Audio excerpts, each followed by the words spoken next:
नमस्कार साथियों, मैं दीपक सर परफेक्ट स्टडी जोन के यूट्यूब चैनल में आप सभी का स्वागत करता हूं। आज हम पढ़ेंगे प्रश्नावली 13.1 का प्रश्न क्रमांक 7वां। कोई तंबू एक बेलन के आकार का है जिस पर एक शंकु अध्यारोपित है।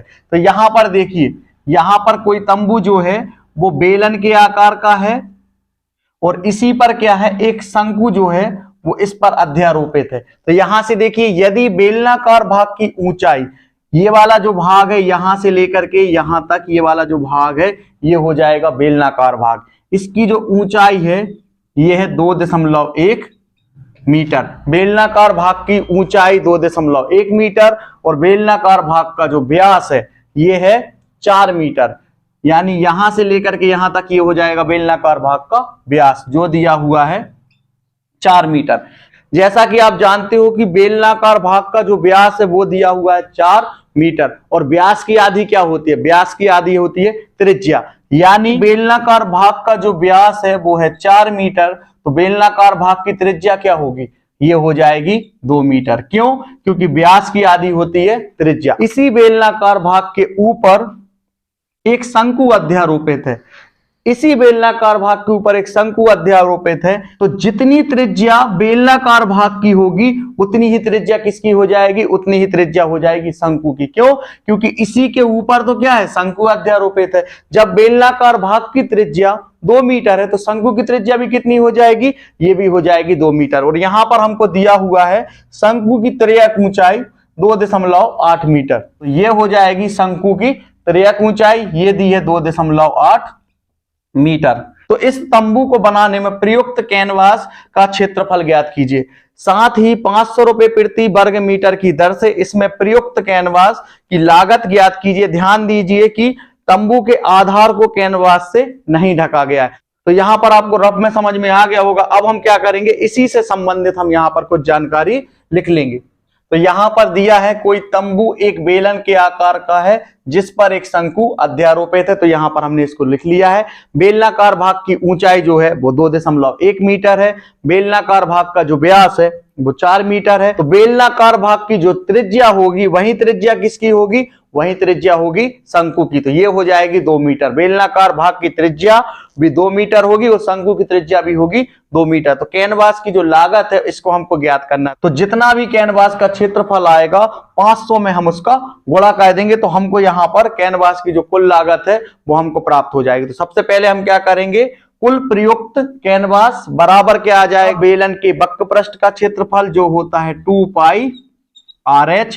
यहां पर 2 पाई के स्थान पर हम लिखेंगे 22/7, त्रिज्या हो जाएगी 2 मीटर और H के स्थान पर हम लिखेंगे 2.1 मीटर। और यहां पर शंकु की त्रिज्यक ऊंचाई, इसका फॉर्मूला होता है पाई RL। पाई के स्थान पर हम लिखेंगे 22/7, R के स्थान पर हम लिखेंगे 2 मीटर, क्योंकि बेलन की जो त्रिज्या होगी वही त्रिज्या होगी शंकु की। और L का मतलब होता है त्रिज्यक ऊंचाई। तो यहां पर हमको L का मतलब होता है त्रिज्यक ऊंचाई और जो दी गई है हमको 2.8 मीटर। तो यहां से जब हम बेलन के वक्र पृष्ठ का क्षेत्रफल ज्ञात करेंगे तो इन सभी के हमको मान प्राप्त है।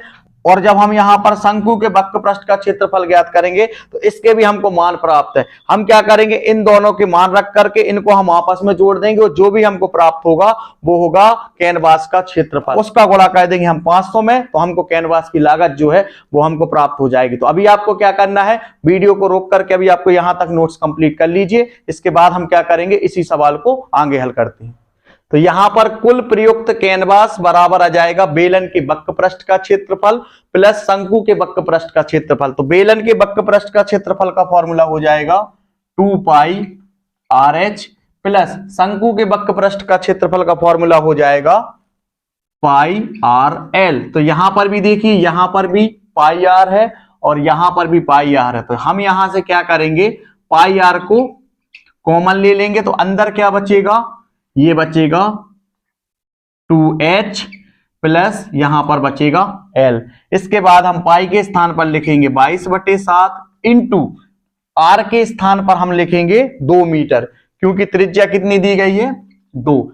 इसके बाद यहां पर 2 गुणित ऊंचाई जो है वो है 2.1 प्लस शंकु की जो त्रिज्यक ऊंचाई है वो है 2.8। तो यहां पर हम लिखेंगे 2.8 इसके बाद तो यहां पर 22 का गुणा जब हम 2 में करेंगे तो हमको प्राप्त हो जाएगा 44/7 इंटू यहां से 2.1 का गुणा जब हम 2 में करेंगे, 2.1 का गुणा जब हम 2 में करेंगे तो यहां पर 2 एकम 2 और यहां पर 2 दूनी 4, तो हमको यहां पर प्राप्त हो जाएगा 4.2 प्लस यहां पर 2.8, और जब हम इनको आपस में जोड़ेंगे तो हमको कितना प्राप्त हो जाएगा, तो देखिए 8 और 2 10, यहां पर 0, कैरी आ जाएगी 1, 4 और 2 6 और 1 7, इसके बाद दशमलव, तो यहां पर दशमलव के बाद 0 है तो हम इसको नहीं लिखेंगे, तो ये हमको प्राप्त हो जाएगा 7। तो यहां से जब हम इन दोनों को आपस में जोड़ेंगे तो हमको कितना प्राप्त हो जाएगा, 7 प्राप्त हो जाएगा। तो इसको हम क्या करेंगे, यहां पर लिख देते हैं। तो यहां पर 44/7 इंटू जब हमने इनको आपस में जोड़ा तो हमको प्राप्त हो जाएगा 7, इसके बटे में 1 हम लिख सकते हैं।